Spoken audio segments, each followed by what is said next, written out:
আজকে আপনাদের সাথে শেয়ার করব বরিশালের একটা ঐতিহ্যবাহী খাবার বিস্কিট রেসিপি।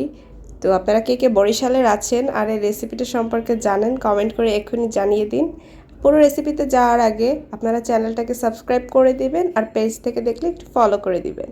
হ্যালো অ্যান্ড আসসালামু আলাইকুম এভরিওয়ান। তো আজকে আমাদের রেসিপির জন্য প্রয়োজন হচ্ছে প্রথমেই চাল, আর এখানে আমরা ভাতের রেগুলার যে চালটা থাকে সেটাই নিয়েছি। এখানে পরিমাণ করে নেয়নি, চোখের আন্দাজে চাল নেওয়া হয়েছে। এটাকে ভালো মতো ধুয়ে পানি ঝরানোর জন্য রেখে দেওয়া হয়েছে, একটু ড্রাইও হবে। এরপরে চালগুলোকে একটা শুকনো প্যানে ভালো মতো ভেজে নিতে হবে।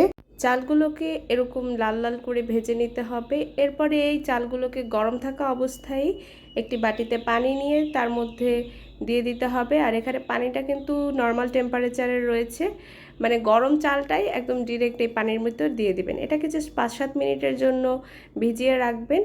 5 থেকে 7 মিনিট পর চালগুলোকে ভালো মতো ছেঁকে নিয়ে পানি ঝরিয়ে নিতে হবে। এখানে এই যে চালগুলোকে পানি ঝরিয়ে নিয়েছি।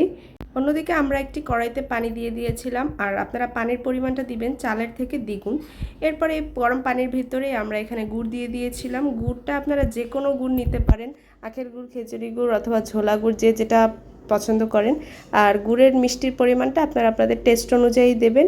আর যদি মনে করেন বাসায় গুড় কম আছে, সেক্ষেত্রে কিছুটা পরিমাণ চিনি অ্যাড করে নিতে পারেন। এখন আপনারা অ্যাড করে দিবেন এর সাথে লবণ আর নারিকেল। নারিকেলটা এখানে আমরা কুচি করে নিয়েছি, আপনারা লম্বা লম্বা যে ফালি করে নেয় ওভাবে দিতে পারেন, মানে আপনাদের পছন্দ অনুযায়ী এটা সম্পূর্ণ। আর এর মধ্যে আমরা দিয়ে দিয়েছিলাম তেজপাতা, দারচিনি আর একটা এলাচ। তো এরপরে আমরা এটাকে কিছুক্ষণ জাল করে নেব, বলতে গেলে পানিটা বলক আসা পর্যন্ত।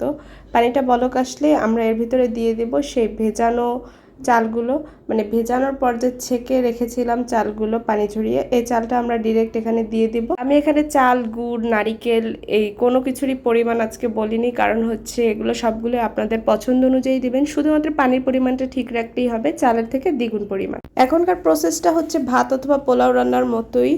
এখানে আপনারা চালটা দেওয়ার পরে কিছুক্ষণ অপেক্ষা করবেন পানিটা ফোটার জন্য। পানিটা ফুটে গেলে এরপরে আপনারা পানিটাকে একটু টানার জন্য অপেক্ষা করবেন। যখন একদম গায়ে গায়ে লেগে আসবে তখন আপনারা এটাকে দমে বসিয়ে দিবেন, ঢেকে রান্না করবেন।